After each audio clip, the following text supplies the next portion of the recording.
Olá, Brasil!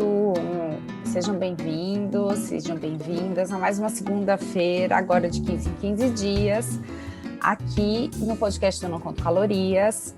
E hoje eu vou falar de um assunto que eu já estou querendo falar há muito tempo e dedicado super às mulheres, mas se você é homem e está escutando, fica aí, porque você pode se beneficiar também desse assunto. Para entender um pouco mais do universo feminino, por favor, ajude a mulher hétero a ser um pouco mais feliz. E você pode encaminhar para uma colega, uma irmã, uma mãe, uma tia, uma sobrinha, enfim, para sua filha. E eu tô aqui hoje com uma pessoa muito especial, porque ela não só é ginecologista e obstetra, formada na USP, fez residência na USP, fez microbiologia e imunologia no Canadá e clínica no Albert Einstein, mas ela foi a primeira pessoa que encostou no meu filho João. Então, não existe nada mais especial que isso no mundo. Eu estou aqui com a doutora Diana Vani, que já me puxou a orelha e falou para eu não ficar chamando ela de doutora. Bom dia, doutora Diana Vani. Depois eu começo a te chamar de Diana. Bom dia, Marina. Muito obrigada pelo convite. Fico super honrada. Adoro o seu material, adoro a sua visão de nutrição. Então, estou muito feliz de estar aqui. Que bom, fico feliz.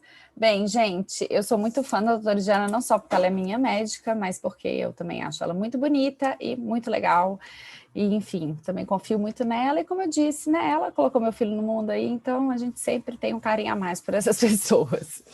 E eu chamei hoje a Diana aqui para a gente falar um pouco de saúde feminina, bem hoje, que é Dia Internacional da Mulher, dia 8 de março, que é o dia que esse episódio está indo ao ar.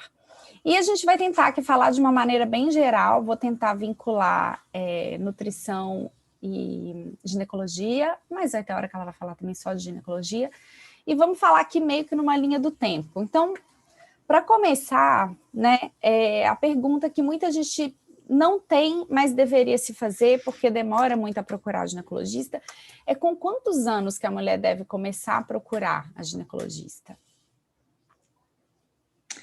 Olha, acho que antes disso, uma pergunta que me fazem muito, talvez seja de interesse das suas ouvintes, quando que a gente deve começar a falar sobre o sistema reprodutor, sobre sexualidade, né? E a minha resposta é, se você não começou ainda, está atrasada, independentemente da idade, né? E tudo começa realmente na pequena infância, mostrando naturalidade, em lidar com as partes íntimas, em chamá-las pelo nome correto, né, em mostrar o corpo, em mostrar que a mamãe está menstruada, né? Então, quanto mais cedo a gente mostrar uma naturalidade, familiaridade com esses assuntos, mais fácil vai ser de estabelecer esse diálogo ao longo da vida. Né? Porque senão não acontece magicamente o dia que a menina fica menstruada ou começa a namorar, ela fala, bom, agora sim eu vou conversar com a minha mãe, com o meu pai, se esse diálogo foi travado durante toda a infância. Né? Existe uma crença de que falar sobre sexo, falar sobre sexualidade, falar sobre o corpo induz uma iniciação sexual precoce, e é exatamente o contrário. Cada vez mais a gente sabe que os jovens que têm um domínio, né, da complexidade que é o desenvolvimento do corpo e da sexualidade, tendem a retardar a iniciação sexual. Então, não precisa ter esse medo que tocar no assunto, que falar, que responder perguntas vai dar ideia. Eles já têm a ideia vem da internet, a ideia vem do coleguinha, e é muito pelo contrário, a gente tem que ter uma postura de ser o balizamento, né, das distorções que tem por aí, né, porque é só nessa conversa que a gente consegue transmitir os valores de cada família, sobre sexualidade, sobre desenvolvimento, né? Sim. A mesma coisa vale para o desenvolvimento das crianças que têm outras orientações sexuais do que a via heterossexual, né? Essa conversa também, se iniciada precocemente, ela também não estimula uma criança a escolher outro caminho para ela, né? Existe até uma dúvida se isso é escolhido, né? Sim. Provavelmente não é. Existe muito medo por parte dos pais de tocar nesses assuntos, de responder perguntas, né, sobre relacionamento entre mulheres, entre homens, se isso vai dar ideia, se isso vai estimular. Isso é uma grande besteira. Né? Quanto mais cedo a gente desenvolver um terreno saudável para o diálogo, mais fácil vai ser essa conversa na adolescência. Uhum. Levar a filha no ginecologista pela primeira vez realmente é uma dúvida, qual é o momento, né? Na maioria dos casos, as mães acabam trazendo por volta dos 14, 15 anos, quando a menina começa a ter um interesse maior em relacionamento íntimo, né? Algumas mães trazem logo na primeira menstruação, algumas porque têm dificuldade em ter essa primeira conversa, explicar o uso de absorvente,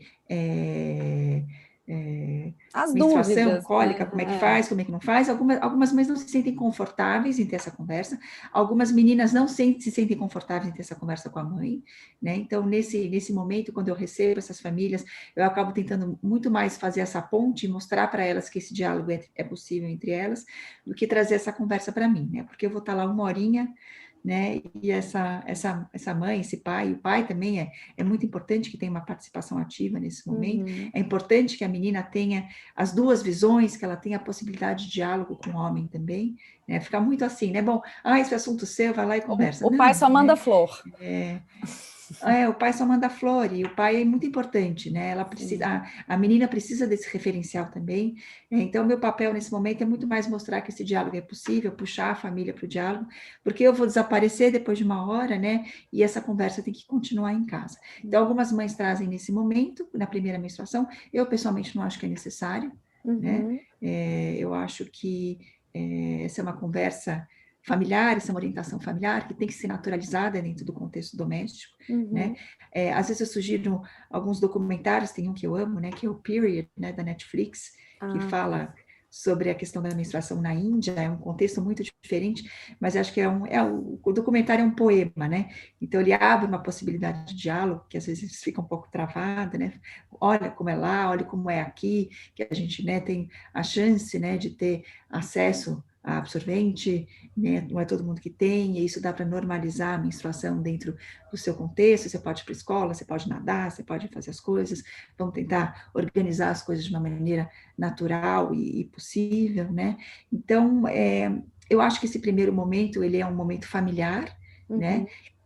E eu acho, aí a opinião pessoal, que o primeiro momento de trazer a menina ao ginecologista é quando tem alguma questão menstrual, então cólicas muito intensas, um ciclo muito irregular. O ciclo irregular é normal nos primeiros 2 anos, né, após o início da menstruação, mas quando isso começa a preocupar, trazer dificuldades no cotidiano, aí sim é o momento.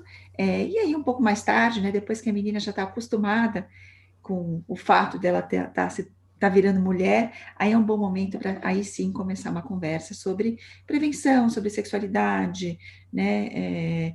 Eu acho que o mais importante é mostrar para a menina que a hora que ela precisar, ela tem um lugar onde ela vai ter um acolhimento que, diferentemente do acolhimento familiar, é livre de qualquer julgamento. Né? Eu acho que esse é o principal papel do ginecologista, né? Então, você pode conversar com sua mãe, você pode conversar com seu pai, mas aqui você pode me trazer suas questões e eu não vou julgar suas opções, eu não vou julgar sua sexualidade, eu vou te ajudar a fazer boas escolhas para você fazer isso de maneira segura, tranquila e saudável, tanto do ponto de vista físico, mas principalmente do ponto de vista psicológico e emocional. Isso também é muito importante, né? Que o início da sexualidade seja tranquilo, não deixe marcas negativas, né? Isso é uma coisa que a gente pode trabalhar um pouquinho mais para frente, 13, 14, 15 anos, acho que é uma idade bacana.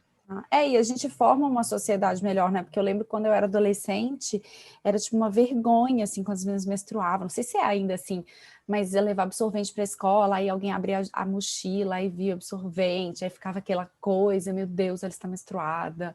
Ai, que chatice. E é isso gera uns traumas bem fortes, né? Assim, tanto a questão da sexualidade, porque eu acho que quando você conversa sobre isso também, você deixa a menina mais próxima de entender até o que é e o que não é um abuso, né?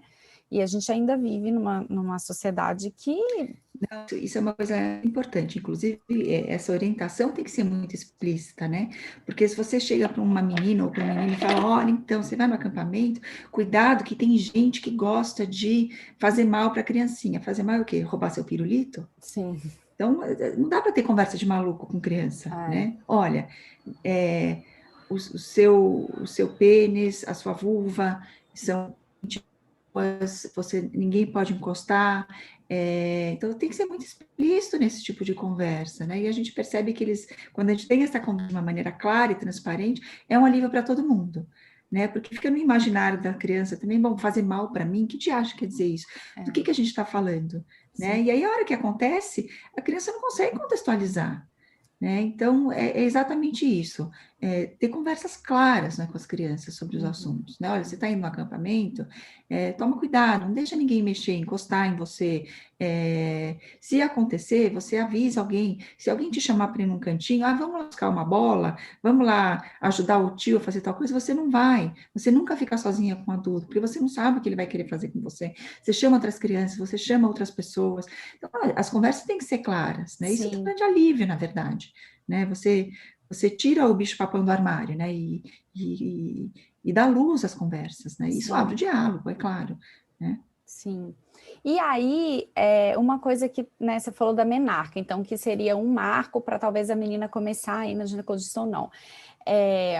A menarca, até onde eu sei, não existe uma idade certa, eu imagino que existe um intervalo esperado, mas existe algum fator alimentar que adianta muito a menarca ou atrasa muito a menarca, que pode alterar esse...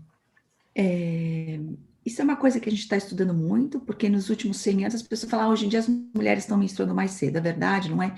É verdade, não é na proporção que a gente imagina, então a gente percebe que nos últimos 100 anos houve adiantamento de 1 ano na idade média de menarca, tá? Também não é assim, não é que foi de 15 para 9, né? Tá, E a gente estuda os fatores, né, que provocam essa mudança. Tem milhares de fatores ambientais, né? Então, você sabe, existem milhões de poluentes atmosféricos, de derivados do plástico, que têm ação sobre receptores hormonais, isso já é sabido, né? Existe também uma correlação clara, já demonstrada, entre o consumo de proteína animal e idade de menarca. Né? Então, meninas que têm uma dieta rica em proteína animal, tendem a menstruar mais cedo, sim. Né? Mulheres que têm uma dieta rica em proteína vegetal, então não é pobre em proteína, tá? Então, dietas sim. adequadas, mas mais ricas em proteínas vegetais, tendem a menstruar 1 ano mais tarde, em média. Então, existe sim uma influência da dieta.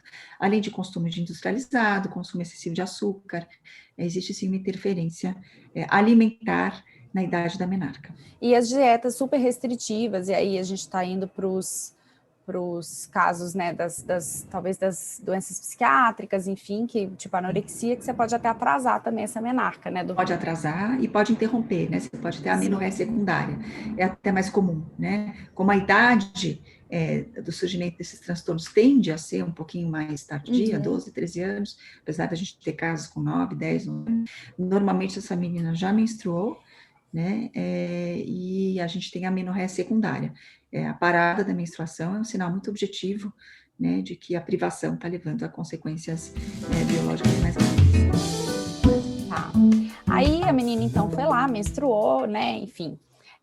E aí começa, um mês vem, um mês não vem, aí ela começa a ter muita cólica, aí a TPM louca, enfim, aquela loucura que é aquele começo de menstruação, que ninguém sabe o que está Sim. acontecendo, acne para todo lado e tal.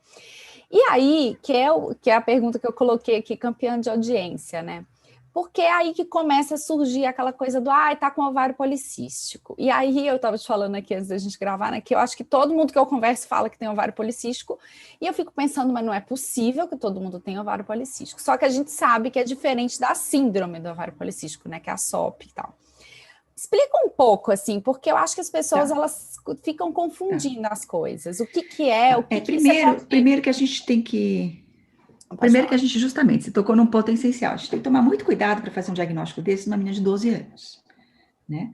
Porque ela ainda não tem ciclos regularmente ovulatórios, né? O eixo dela ainda não está maduro, né? E quando você faz uma dosagem hormonal em ultrassom pélvico, você está fazendo um retrato de um momento, né? E se você calhar naquele dia, né, de ter um LH um pouco mais alto, um FSH um pouco mais baixo, uma testa um pouquinho mais alta, e ela está cheia de cistos no ovário, você vai fechar um diagnóstico que não necessariamente é verdadeiro.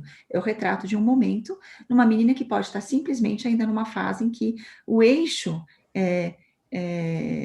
hipotálamo ovariano está amadurecendo, né? Então tem que dar um tempo também, né? E a gente considera um tempo razoável de 2, 3 anos até as coisas começarem a funcionar de uma maneira mais regrada, tá? Então, sim, muito cuidado no diagnóstico de ovário policístico nessa faixa etária. Eu pego muita paciente de 30 anos que toma pílula desde os 12, 13 anos, porque eu tenho ovário policístico, e a hora que você para a pílula com 30 anos, quer dizer, você deu tempo da mulher amadurecer, ela não tem ovário policístico porcaria nenhuma, ela menstrua regularmente e tal, né?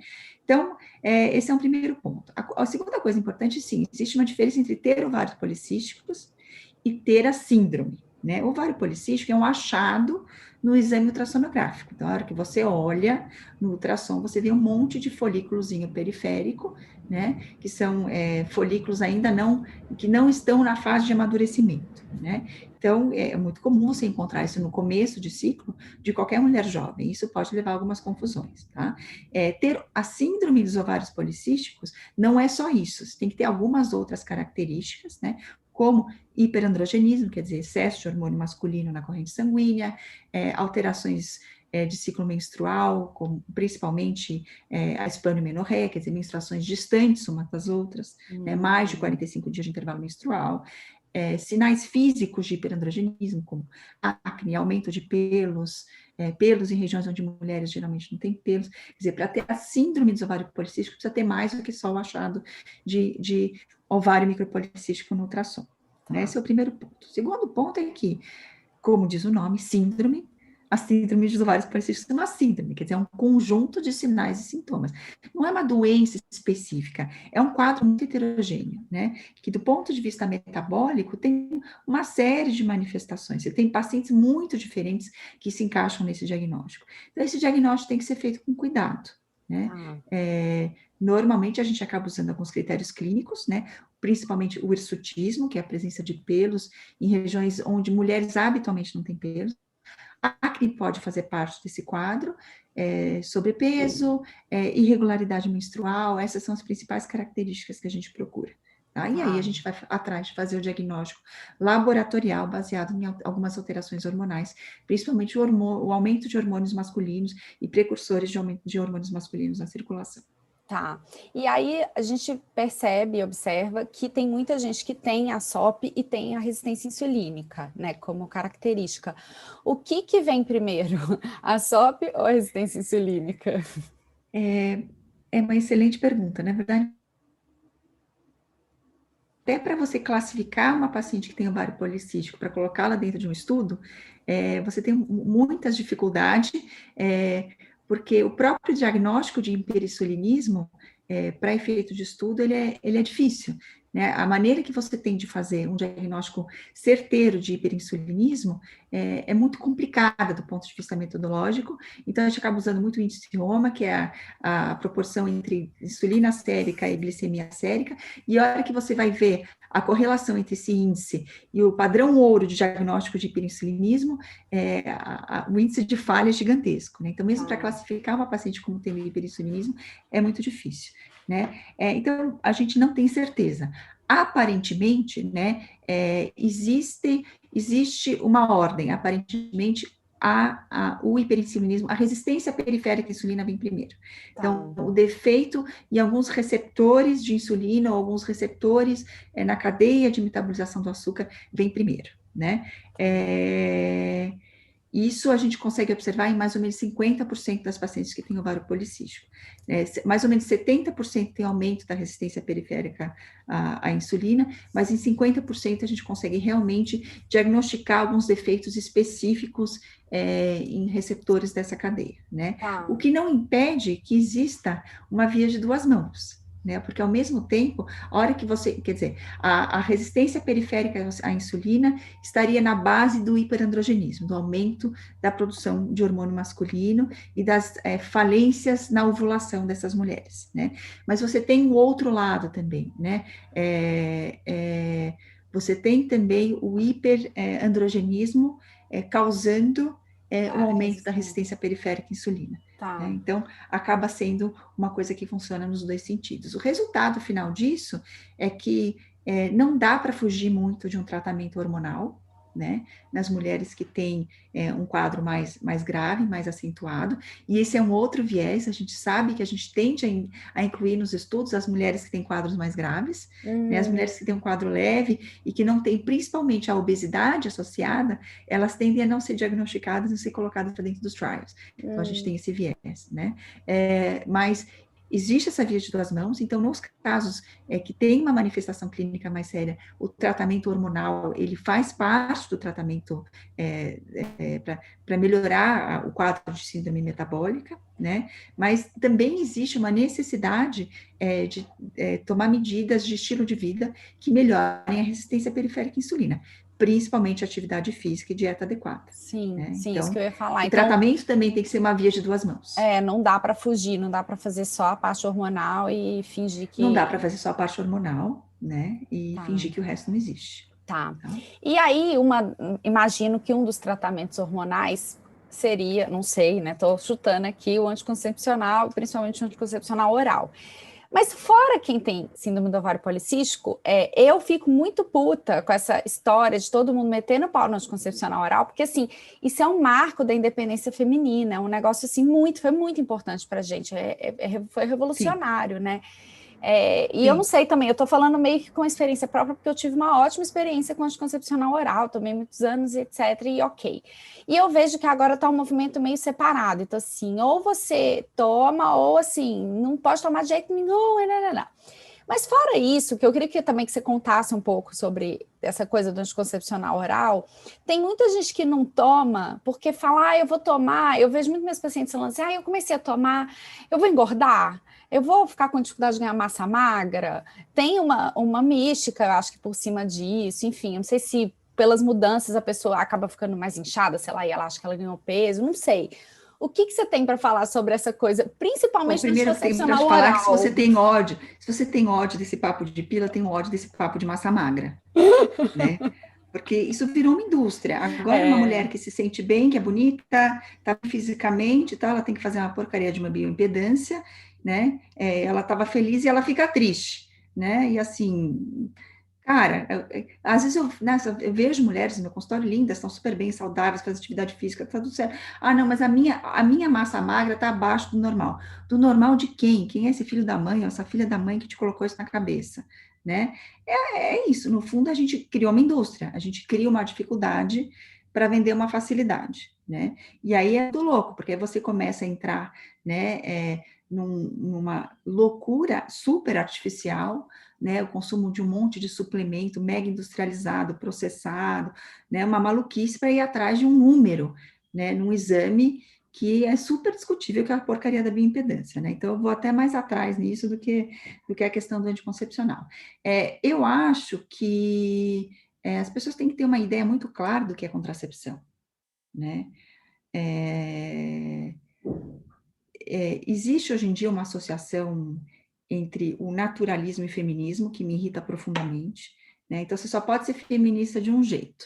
Para você ser feminista, você tem que plantar a sua lua todo mês né, e cultivar, né, cultuar a deusa do ciclo, e acho super bacana, né? Mas eu acho que a gente tem que tomar muito cuidado, feminismo é sobre escolhas, sobre ter escolhas e fazer escolhas, né? Então, a gente não lutou anos e anos a fio para poder fazer as nossas escolhas, para agora obedecer a um monte de blogueira da internet, que estão mandando na gente também. Então, eu não quero que ninguém mande em mim, né? Acho que é um pouco essa ideia. E na contracepção, a gente tem que ter uma visão um pouco mais clara, né, do que são os métodos, né, entender o que funciona para a gente. Isso a solução é individual, né? Então, você me deu um exemplo perfeito. A mulher que tem ovário policístico, de verdade, ela provavelmente vai se beneficiar muito de usar um anticoncepcional oral, né? A outra coisa que a gente tem que ter muita clareza é que a gente não tem 50 mil opções, né? Vamos ter uma conversa muito sincera. Tem DIU de cobre, DIU hormonal e métodos anovulatórios, quer dizer, todos aqueles métodos que bloqueiam a ovulação. Injetável, adesiva, vaginal, pílula anticoncepcional por via oral, mas todos entram na mesma categoria, métodos que bloqueiam a ovulação. Gente, só tem isso, tá? sim. Não adianta Coito pirar na interrompido batatinha. não é. Coito Tabelinha interrompido não não é, e é. tabelinha também não. Sim, Me poupe, me né? poupe. Sim. Eu quero uma coisa natural. Legal, a sua avó usava o método supernatural, ela tem 14 filhos. Beleza? Não tem nada contra, né? Então, a gente tem que entender o que a gente quer. Contracepção é isso, não tem outra coisa. Não adianta você ficar viajando. Eu quero uma coisa que, né, que não interfira em nada. Camisinha. né? Se você quer uma coisa que não interfere em nada, é camisinha. É perfeito, é o método contraceptivo perfeito. Evita doença, de infecção de transmissão sexual e não tem nenhuma interferência no seu metabolismo. Ah, mas camisinha é ruim. Bom, filha, a vida começa a ficar difícil, né? Se o uso do preservativo não é a primeira escolha, só tem essas outras, né? E aí o que eu acabo vendo é que aumentou muito a procura por DIU de cobre, exatamente isso que você falou, que é um bom método para algumas mulheres, mas não é um bom método para todas, né? O DIU de cobre aumenta muito o fluxo menstrual, o DIU de cobre pode dar cólica, o DIU de cobre pode facilitar o surgimento de algumas infecções recorrentes, como candidíase e vaginoses bacterianas. O DIU de cobre cria uma via de comunicação entre a vagina e o útero, então isso pode também acelerar o processo de progressão de algumas infecções pélvicas, né? Eu não estou falando mal do DIU de cobre, estou falando que o DIU de cobre não serve para todo mundo, né? E virou realmente uma moda, porque eu não quero engordar, porque eu não quero hormônio, porque... E a gente tem que tomar muito cuidado, né? Acho que a mensagem que a gente pode passar em relação à contracepção é que a gente tem que avaliar caso a caso. E se você toma a pílula, se sente bem com pílula, se adapta bem, por que mexer num time que está ganhando? Né? Porque no frigir dos ovos, quando a gente vê os estudos de longo prazo sobre efeitos dos anticoncepcionais em termos de doenças graves, como câncer de mama e tal, o impacto é muito pequeno, né? O impacto é muito menor, por exemplo, que o consumo de álcool, né? Então, eu acho que você tem toda a razão, tá? A pílula está passando por um momento de Questionamento. tá sendo cancelada, né? Do Na internet, nas redes cancelamento. sociais, está sendo cancelada, e eu acho que não tem motivo, acho que é um método seguro, barato, acessível, que tem muitas vantagens para muitas mulheres, eu acho que cada uma tem que realmente, isso vale para qualquer coisa, né? Qualquer coisa em termos de saúde, de comportamento, vale para parto normal cesárea, vale para introdução alimentar de criança, eu acho que cada uma tem que realmente fazer exercício de entender que aquilo tem que funcionar para você.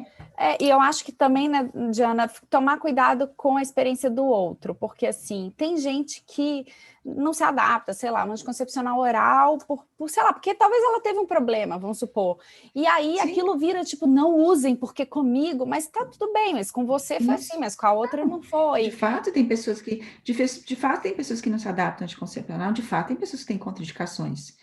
Tabagistas têm que tomar cuidado, não devem tomar anticoncepcional. Pacientes obesas têm que tomar cuidado pelo risco de trombose. Pacientes que têm enxaqueca com áurea não podem tomar anticoncepcional. Então, de fato, também não é o método perfeito. Eu não estou aqui para fazer a apologia do anticoncepcional. Mas give it a shot, né? Porque, no fundo, é o que eu falo para as minhas pacientes que estão, por exemplo, começando a vida contraceptiva, né? Você vai lá, gasta 30 conto, né? Toma um mês, deu certo, ótimo. Não deu certo, a gente parte para outra, não tem problema. Mas por que ir direto para um método como um DIU, como um implante, coisas mais invasivas, mais complicadas, mais caras, né? Se pode dar certo com uma coisa que é muito simples e segura. E eu acho que eu não sei se é achismo, eu acho que o anticoncepcional também tem um ponto que é muito fácil comparar. Então, muita gente não tem, talvez, essas, não poderia tomar porque tem uma enxaqueca, ou porque fuma, porque tem um estilo de vida, né? Uma paciente obesa, etc. Mas como é só você ir lá na farmácia e comprar o anticoncepcional e começa a tomar, e, enfim, né, muitas vezes a gente sabe que a pessoa começa a tomar, não vai nem no ginecologista tomar. E aí dá um problema, o anticoncepcional. Não, amor, o problema não foi só o anticoncepcional, né? Foi. Às vezes não foi a pílula adequada para aquela pessoa, Exato. Não foi a dosagem adequada para aquela pessoa, né? Sim. A gente tem uma carência muito grande, né, de acesso à orientação sobre contracepção, né? A gente não tem clínicas específicas, você não tem o posto de saúde da saúde da mulher que você entra sem hora marcada e tem uma discussão desse tipo, né? Então, às vezes o acesso é limitado e realmente muitas pacientes acabam buscando soluções caseiras, né? Caseiras no sentido... Sim. Sem tomar a pílula da minha orientação. amiga, sem orientação adequada. Tá. E funciona assim. E aí a pessoa tomou lá anticoncepcional e aí ela, né, vou tentar engravidar. Que geralmente é isso, né? Que as pessoas vão fazer, então vou parar de tomar a pílula. E aí começa a correria do emagrecimento para engravidar, porque acima do peso eu vou ter dificuldade, eu vou demorar a engravidar. Eu já sei, eu amo que a pessoa fala assim, eu já sei que eu vou demorar muito a engravidar, porque eu tomei muitos anos de pílula e porque eu estou acima do peso e eu preciso emagrecer. Porque eu tenho medo de engravidar gorda e aí ganhar muito peso durante a gravidez. Então, vamos por parte. Precisa emagrecer para engravidar? São 3 perguntas juntas, porque eu acho que você vai fazer um bem bolado aí. Se precisa emagrecer, o quanto que é esperado que uma mulher ganhe na gestação, se existe esse peso médio aí, e da idade, né? Porque agora é isso, tem muita gente que está engravidando mais velha. Se isso impacta também, se essa coisa do peso tem a ver com a idade, como que isso funciona, essa mágica do engravidar? Tá. Primeira pergunta. Precisa emagrecer para engravidar? Depende. Se a mulher é obesa, uma perda de peso pequena já pode fazer muita diferença no risco de algumas doenças graves na gravidez, como diabetes gestacional e pré-eclâmpsia, tá? Principalmente a pré-eclâmpsia. Então, para a mulher obesa, vale a pena, sim. Mas ela não precisa chegar no IMC 25 para engravidar. Não. É tipo aqueles 5 a 10% ali de perda de peso. Isso, se ela perder 5 a 10% do peso, ela já reduz muito a morbidade dela. Tá. Né? Inclusive, porque assim, a obesidade ela é uma doença crônica, né? As pessoas têm que começar a entender a obesidade como uma doença crônica, né? Então, ir lá e fazer um regime super restritivo e perder, sei lá, quantos quilos para engravidar, é uma conduta que é fadada ao insucesso, né? Porque naturalmente esse peso vai ser recuperado, né? Então, isso tem que fazer parte de uma lógica de longo prazo, né? Então, eu vou engravidar, eu vou ter filho pequeno, eu quero melhorar a minha qualidade de vida, então eu vou começar um processo de emagrecimento. Sim, você sabe, não existe emagrecimento sem dieta, né? É diferente de emagrecer e manter o peso. Para emagrecer tem que fazer dieta, infelizmente, né? Mas isso tem que estar dentro de um contexto de uma visão de longo prazo, né? Para a mulher que tem um sobrepeso, e essas também se colocam... Na verdade, qual que é a lógica da maioria das mulheres? Eu tenho um sobrepeso, eu quero emagrecer 10 quilos, que aí eu não preciso me preocupar e eu posso comer rabanada no café da manhã na gravidez. Também, lei do engano, né? Não é essa a lógica, né? Melhor você ficar com seu sobrepeso estável e manter uma dieta adequada e saudável na gravidez, do que emagrecer pra caramba e depois, assim que você engravidar, você liberar os botõezinhos e começar a comer um monte de besteira na gravidez. Não tem o menor sentido, né? Existe a possibilidade, inclusive, e você sabe melhor disso do que eu, de seguir dietas para perda de peso na gravidez em pacientes que estão obesas, né? Então, isso não precisa ser um marco, né? Isso pode ser o início de um processo. Eu acho super, super válido. Bom, eu vou engravidar, eu vou constituir uma família, está na hora de eu ter um pensamento mais saudável, né? De eu começar a mudar meus hábitos. Ótimo, né? Mas colocar uma meta de tantos pesos para começar o processo de gravidez, e aí para depois voltar aos hábitos anteriores, não tem o menor sentido. Eu acho que é muito mais isso. Vamos começar a fazer algumas mudanças e vamos tentar manter essas mudanças ao longo da gravidez, ao longo do puerpério e depois ao longo da vida. Eu acho que aí sim, né?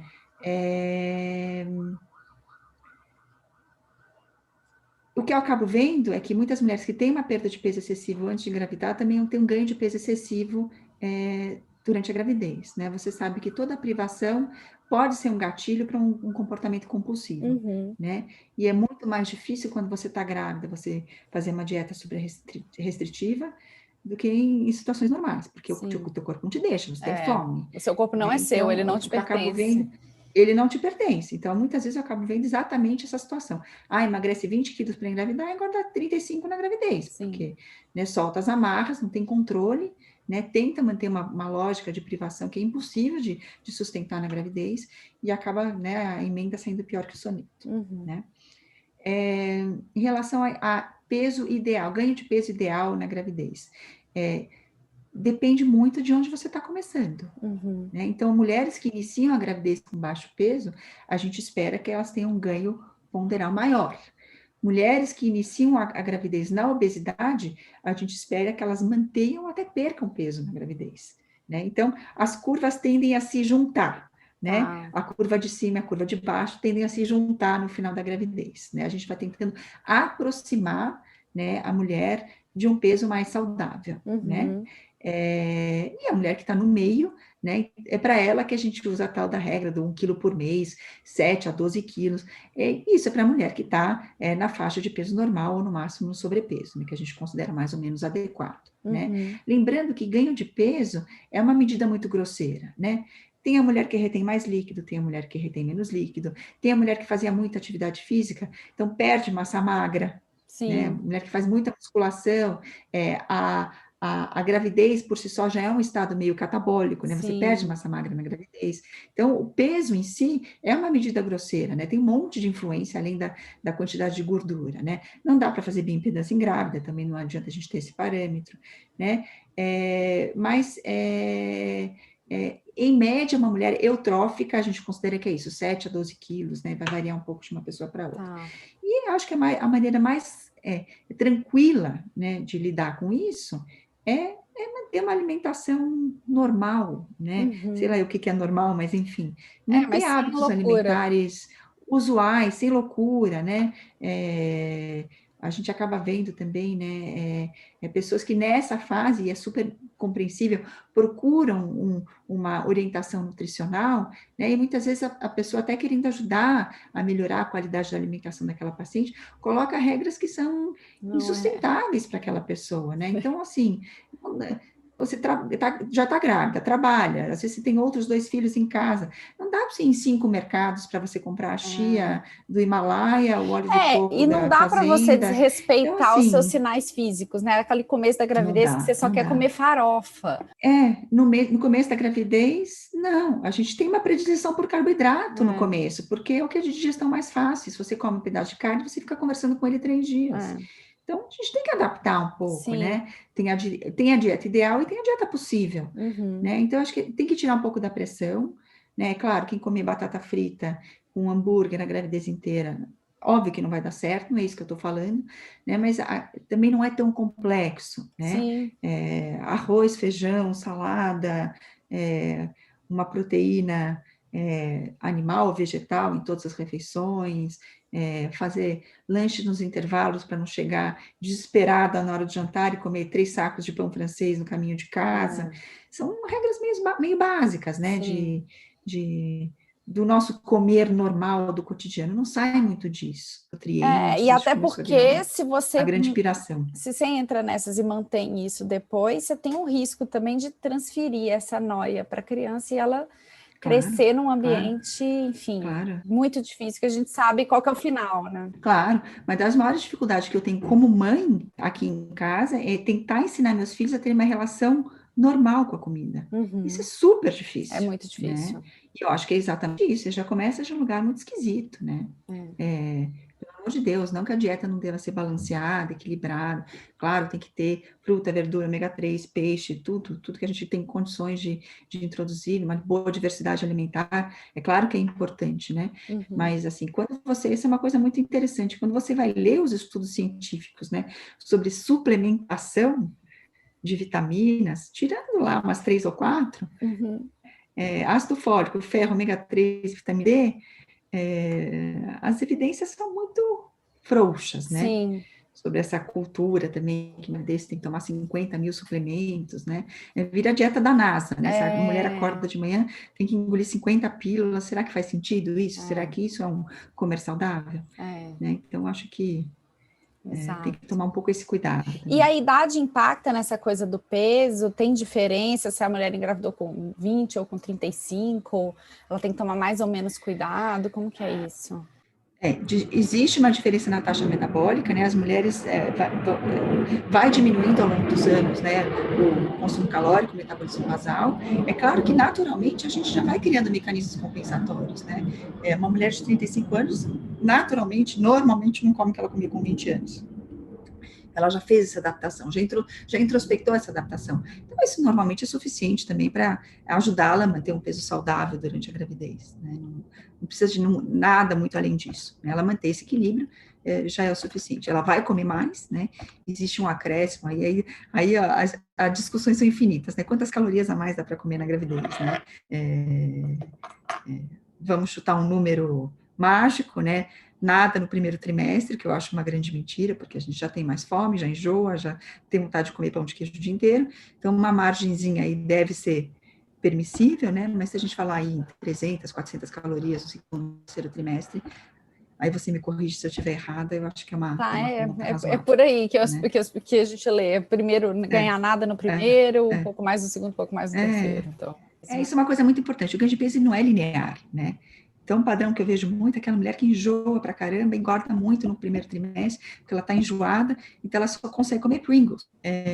E aí, depois que ela começa a ter uma dieta mais adequada, o ganho de peso equilibra, porque ela começa a comer peixe com verdura e arroz integral no almoço, aí ela para de ganhar tanto peso. Tem o contrário também, tem a mulher que enjoa pra caramba no primeiro trimestre, aí quando chega naquela fase das 17 semanas, né, que o nossa, é o feijão pão. frio da geladeira começa a ficar uma delícia, né, com a Sim. casquinha, qualquer coisa fica uma delícia, aí dá uma detonada, ganha 4, 5 quilos em 2 meses, aí dá uma assustada e depois readequa, né? Então não é uma coisa linear, né? É óbvio que não dá para comer tudo que passa pela cabeça na gravidez, né? Mas fora dela também não, então... Exatamente, mas quem disse que podia antes, né? E aí, para a gente ir chegando no final aí desse tempo nosso de vida, então engravidou ou não, vai envelhecer, né? Porque a outra opção é muito ruim. E aí vem a menopausa. E o que eu, assim, vejo e leio muito, e eu super me interesso por essa coisa do envelhecimento, é que as mulheres estão muito desconectadas, assim, das mudanças físicas mesmo que a menopausa traz. E eu não estou falando de fogacho, de ressecamento, nada disso. Eu estou falando de mudanças físicas estéticas, né? A bunda Sim. que muda, a barriga que vai para frente, o quadril que não sei o quê, o peito que murcha. E eu acho que a gente está nesse momento, e é cultural um pouco, de ter que sempre ser muito jovenzinha e ter sempre aquela carinha dos 20 anos, porque nem as de 35 estão felizes, imagina com 50, 60. Se você pensar que na década de 60 a expectativa de vida era 65 anos, a gente realmente teve uma mudança radical, né, na nossa expectativa de vida. Isso aqui é exatamente o que você falou, alguns paradigmas não mudaram, né? E a gente vive numa sociedade que só se valoriza na mulher a juventude e a beleza, né?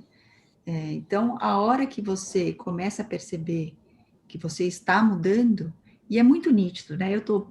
Vocês não estão me vendo, mas eu estou exatamente passando por esse momento de vida, né? É uma mudança, né? Você entra nos lugares, você passa a ser invisível, né?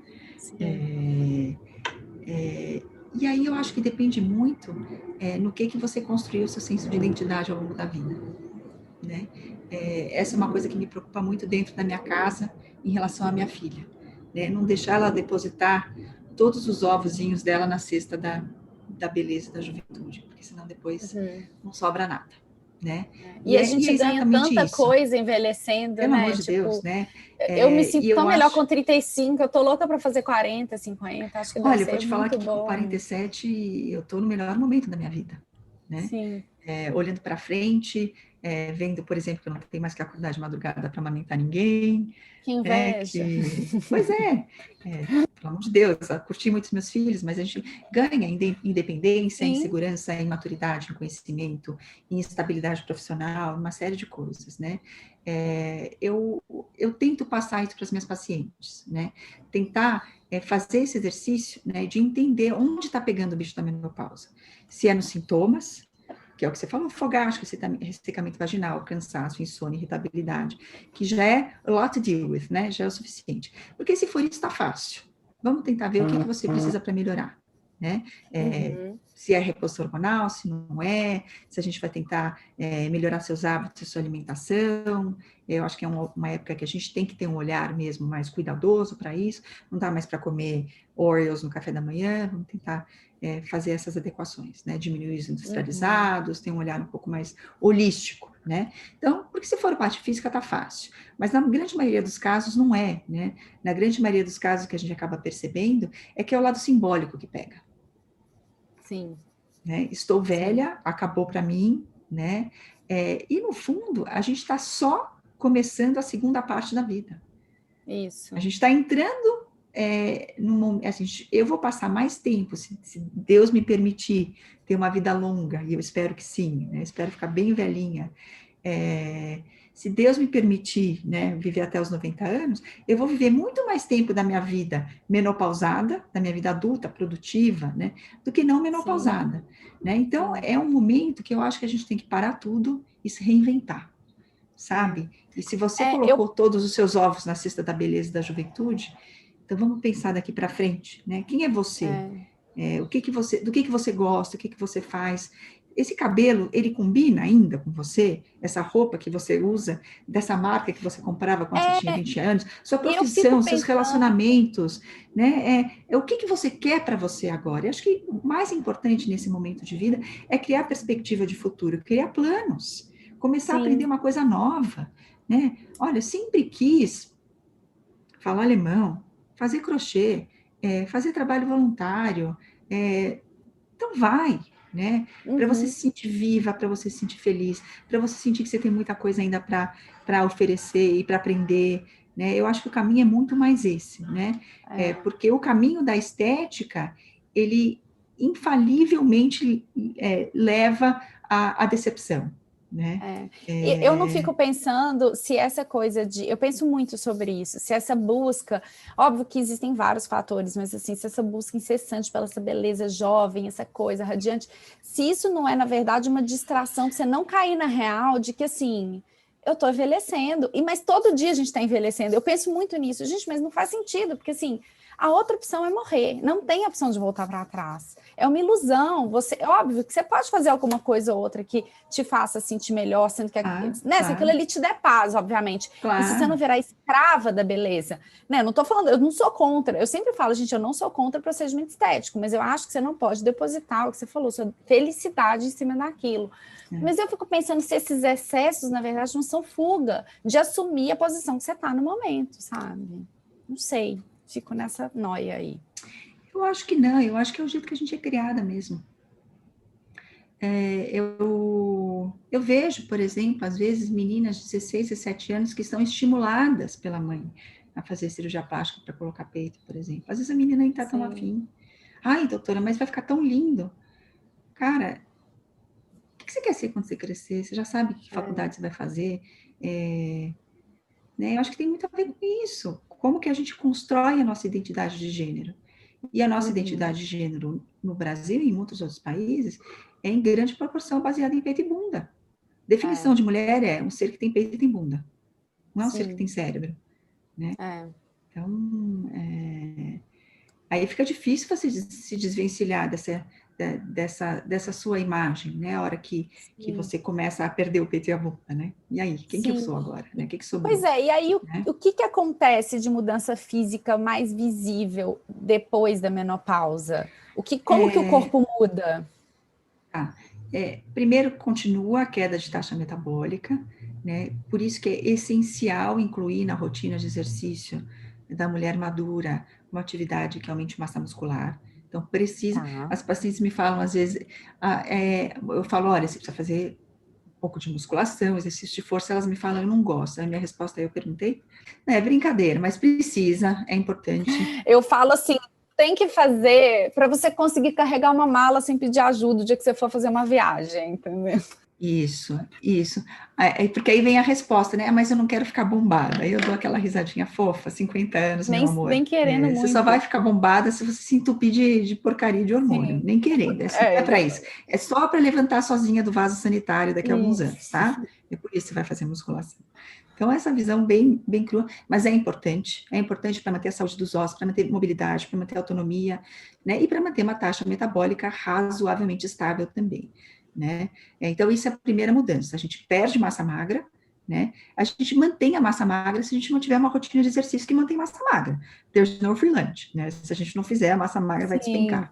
Né? E a outra coisa é realmente uma diminuição de taxa metabólica. Então, tem que adequar a alimentação, não tem jeito. Né? Eu acho que a gente uma coisa que eu percebo muito na menopausa, é que a gente para de ter estômago de avestruz. Né? Então, aquela coisa dos 20 anos, você come churrasco, batata frita, bebe, né, come cheetos e fica tudo bem, acabou. né? Se acontece isso, dia seguinte, vem uma ressaca moral e física, né? Então tem que ter um pouco mais cuidado, e eu acho que cada vez mais, aí é uma crença pessoal, mas não sei o que você pensa disso, mas eu acho que a gente tem que se afastar cada vez mais do que a gente compra pronto, e tentar cada vez mais fazer a nossa própria comida, sabe? Eu acho que esse tem que ser o Sim, nosso sim, olhar, com certeza. né? E não precisa ser complicado, né? Eu acho Não é grande banquete. isso, não, cozinhar um arroz integral no final de semana e deixar pronto para a semana é uma Isso. coisa factível na vida de qualquer um, né? É. Mas eu acho que a gente tem que criar essas rotinas, né? O corpo não aceita tanto desaforo depois da menopausa, e a gente tem que ter esse olhar, né? De tentar equilibrar mais a alimentação. Aí tem várias ondas, várias tendências, e acho que cada um tem que buscar o que funciona para si, né? Sim. A mudança física existe, a cintura não vai ser mais de pilãozinho, porque seu corpo não vai mais reproduzir, né? Por que ele vai ficar se montando para reprodução, né? Não é só isso, os nossos depósitos de gordura são hormônio dependentes, né? Então, por que a mulher que começa a produzir hormônio na menarca começa a depositar mais gordura em quadril e mama e menos em abdômen? Por causa da ação dos hormônios. Então, naturalmente, quando os hormônios vão embora, muda também o padrão de deposição de gordura. Se você pegar uma mulher de 70, 80 anos, ela tem a bundinha mais chatinha e ela tem menos cintura, tem um pouquinho mais de abdômen, isso é por causa da distribuição de gordura no corpo, de acordo com a faixa etária. E assim, ponto. Mesmo que você faça reposição hormonal, né? Fazer reposição hormonal é muito bom para quem tem sintomas complicados, climatéricos, para quem passa mal na menopausa, mas não é uma fórmula de juventude eterna. As pessoas têm que ter muita clareza disso. O hormônio que a gente toma na reposição é bom, mas não é igual a produzir hormônio naturalmente. É outra coisa, né? Tem outra indicação e outras consequências. Então, a gente não vai conseguir evitar essas mudanças no corpo fazendo reposição hormonal, né? E é isso, perde um pouquinho o formato de violão, né? Isso é natural. Mas os homens também perdem, né? E eles não estão tão incomodados. Exato. Eu dei muita risada. Outro dia uma paciente me contou, uma paciente minha que está nessa fase, uma mulher fantástica, brilhante, inteligente, vou falar a palavra que eu tenho vontade de falar aqui, ela é muito foda. Ela cria uma filha excepcional de uma maneira maravilhosa. Não, a mulher é foda, né? E ela decidiu agora, na pandemia, que ela ia parar de pintar o cabelo. É um direito que ela tem. E ela falou que ela contando a mudança de comportamento das pessoas em relação a ela, e quando ela vai, por exemplo, ela vai ver alguma coisa no celular, as pessoas vêm para ajudá-la, para ensiná-la como que usa. Mentira. Não, é aqui, ó, que você tem que clicar. É uma coisa muito louca, né? E por mais que a gente tenha a cabeça boa, a cabeça feita, isso entra pelos nossos poros. A gente, o tempo inteiro. Existe essa opressão, é o tempo inteiro. Então, eu acho que isso tem que ser uma luta nossa, sabe? Sim. Não se dobrar esse tipo de exigência, de padrão. A gente tem muita coisa para contribuir como mulher. Sim. Né? Como mulher, não como um ser andrógeno, porque a gente entrou na menopausa, como mulher mesmo. Sim, que a gente continua outra coisa que eu estou vendo de muito bacana, uma coisa que eu estou vendo muito bacana também é um movimento de cuidado da beleza genital na terceira idade, né? Então, isso também é uma faca de dois gumes, né? Tem umas mulheres já muito jovens que estão preocupadas em seguir parâmetros estéticos em relação ao formato dos lábios, da indústria da pornografia. Pelo amor de Deus, né, gente? A indústria da beleza também agora tem que impactar como você vê a sua vulva. Socorro.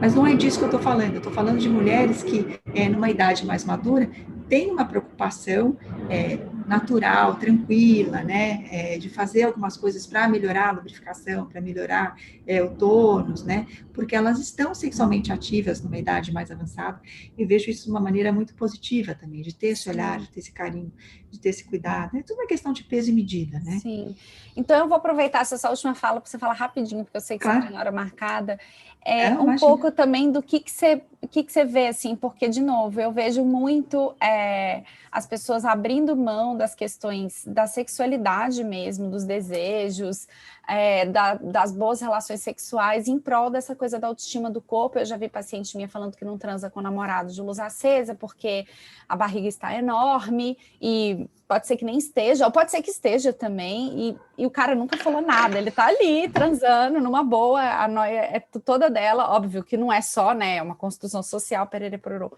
Mas, assim, qual que é o recado que você dá para essas mulheres que realmente estão negligenciando prazeres da vida? Porque eu tenho uma coisa...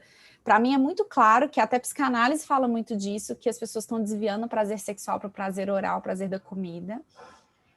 E qual que é o recado que você dá para essas pessoas? Porque, gente, transar é bom demais, óbvio que tem hora que a gente morre de preguiça, mas tá tudo certo, todo mundo tem preguiça, mas é uma coisa que faz parte da nossa vida e é para a gente encarar isso de uma maneira muito saudável e natural. E eu acho que as pessoas estão negligenciando isso por causa dessa questão estética e da autoestima. Então, qual que é o recado que você daria para essas mulheres? Na verdade, assim, existe uma medida nos estudos de gênero, no feminismo, que chama The Orgasm Gap, né? É uma tremenda medida, uma tremenda ferramenta de aferir desigualdade de gênero. Não aquela desigualdade de gênero do local de trabalho, mas uma que é muito mais grave, muito mais endêmica, que é a desigualdade de gênero entre quatro paredes, né? Então, você mede a diferença na taxa de orgasmo entre homens e mulheres, né? No Brasil, e a gente tem ferramentas muito deficientes para medir isso, a gente sabe que mais ou menos 40% das mulheres têm orgasmos regularmente, né? E 20% das mulheres têm orgasmo quase sempre. Então, você tem 60% das mulheres que ou não tem nunca, ou tem muito pouco, 80% tem, mas não sempre, né? É estarrecedor, né? Quando você vai olhar para os encontros de aplicativo, eu acho isso um dado muito importante, você chega em 2%. Então, 2% das mulheres que conhecem alguém no Tinder saem com o cara, então o cara tem um orgasmo. E aí vem a minha pergunta, what the hell are you doing there? Sim. Porque você me falar que você conheceu um cara no aplicativo, que você vai sair com um cara, vai transar e vai ter 16 orgasmos, você tem todo o meu apoio. Mas se não é isso que está acontecendo, que diacho você está fazendo nesse encontro? Sim. Né? E eu acho que isso realmente é mais uma medida da nossa submissão, né? A gente passou por um momento de uma grande liberação sexual na nossa sociedade, mas acho que essa liberação sexual é muito falsa, no fundo. Ela é desigual. Ela é desigual, inclusive porque a gente vive num ambiente de muita misoginia, né? Então, os nossos parceiros não nos veem como merecedoras de prazer sexual, nos veem como ferramentas do prazer sexual deles, o que é muito grave, mas o mais grave ainda é que a gente se enxerga da mesma forma, né? E o que eu acabo vendo no consultório é um número enorme de mulheres que têm vida sexual ativa, que têm liberdade sexual, mas um número enorme de mulheres que não têm prazer sexual. E elas não têm prazer sexual porque elas não buscam.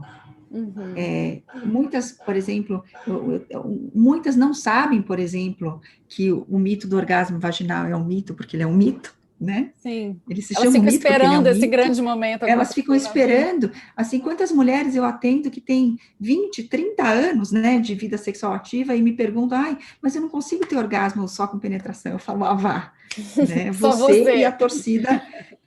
Você e a torcida do Flamengo, né? Ninguém, somos duas, né? Então, um desconhecimento muito grande em relação ao próprio corpo. Isso que, assim, hoje em dia as ferramentas abundam, né? Tem por exemplo, a página maravilhosa da Ana Canosa, que eu sigo todos os dias, né? Tem tanta gente ensinando as mulheres, tem séries no Netflix, né? Quer dizer, não é difícil fazer um desenhozinho e falar, olha, tá aqui o seu clitóris, bom dia, prazer, né? Sim. Mas existe um desconhecimento muito grande da mulher sobre a própria sexualidade, do homem sobre a sexualidade da mulher, um desinteresse também, porque, a mulher vai dar para ele, para que ele vai se preocupar? Então, eu acho que tem uma questão muito mais profunda de misoginia mesmo, né, que a gente carrega, né, e eu acho que a gente está vencendo muitas barreiras, mas essa barreira é a última, né, é a barreira do entre quatro paredes, né, e eu acho que a questão estética entra muito nesse referencial pornográfico que você está falando, né, da mulher estar lá para prover uma experiência, né, para o homem, né? Não para o prazer dela. Sim, E aí, só realmente, satisfazer o outro. Isso, aí você tem que estar perfeita, depilada, você tem que transar não numa posição que é prazerosa para você, numa posição que não aparece só a pelanca do braço, então o braço tem que estar assim, porque assim o braço fica pelancudo. Gente, socorro, né? E aí você entra no ciclo vicioso de insatisfação sexual, né? Aí você começa a não desejar mais o seu parceiro, né? A vida sexual vai por água abaixo, né? É uma profecia que se autorrealiza, né, de insatisfação, né? Então, a sexualidade feliz, ela é um longo caminho, ela é uma busca, né, que começa com a primeira masturbação na pequena infância, né? Então, se eu posso dar um recado, que as mulheres não desistam de buscar o prazer, né? Que elas tenham isso como meta, é para isso que você está lá, né? É possível, não existe defeito de fabricação, não existe mulher que seja incapaz de ter um orgasmo, né? Existe, às vezes, um parceiro incompetente, desculpa, né? Chucro. Porque, churo, ou que simplesmente não aprendeu, porque ninguém também ensinou, né? Porque as 14 namoradas dele que ele teve antes de você, por essa questão social, fingiram um orgasmo, então ele acha que ele está fazendo direitinho, coitado. Sim. Né? Aí você precisa chegar para ele e falar, queridinho, meu amor, põe a mãozinha aqui, fofo, não vai rolar, tá bom?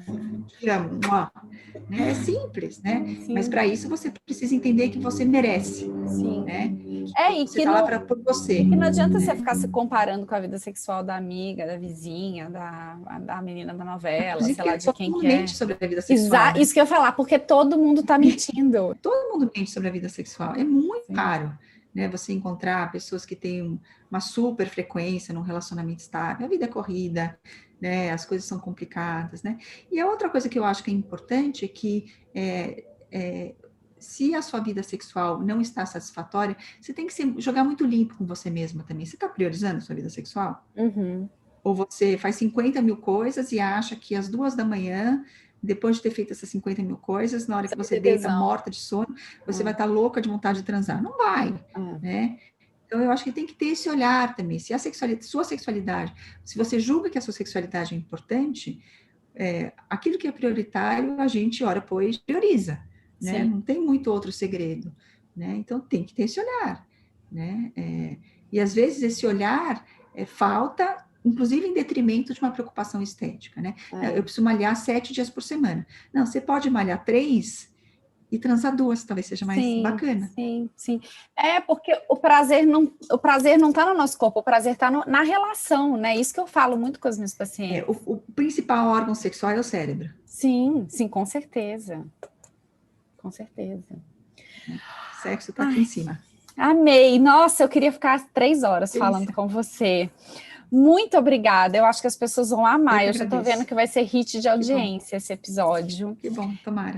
Doutora Diana. Bem, agora eu vou chamar de doutora Diana porque eu vou falar das pessoas. Se alguém quiser te procurar, como que você está lá nas redes sociais? Nossa, boa pergunta. Eu sou uma pessoa muito blogueira. Eu tenho um Instagram, cujo nome eu não sei de cor, mas eu vou te falar. Doutora DRA, tá? Doutora abreviado, sem ponto, sem nada, Diana Vani com 2 N's. Esse é meu Instagram, tá bom? Já aviso que não é o Instagram mais fantástico do mundo. Eu não sou uma pessoa super dedicada a ele, tá lá. Mas se vocês quiserem sugerir temas, aliás, é super bem. Bem, muito obrigada de novo. Eu que te agradeço. Gente, deixo vocês por aqui. Espero que vocês tenham gostado. Aproveitem. Compartilhem aí com as mulheres e com os homens do mundo, pelo amor de Deus. Vamos fazer esse povo ser feliz aí na vida. Um beijo e até a próxima.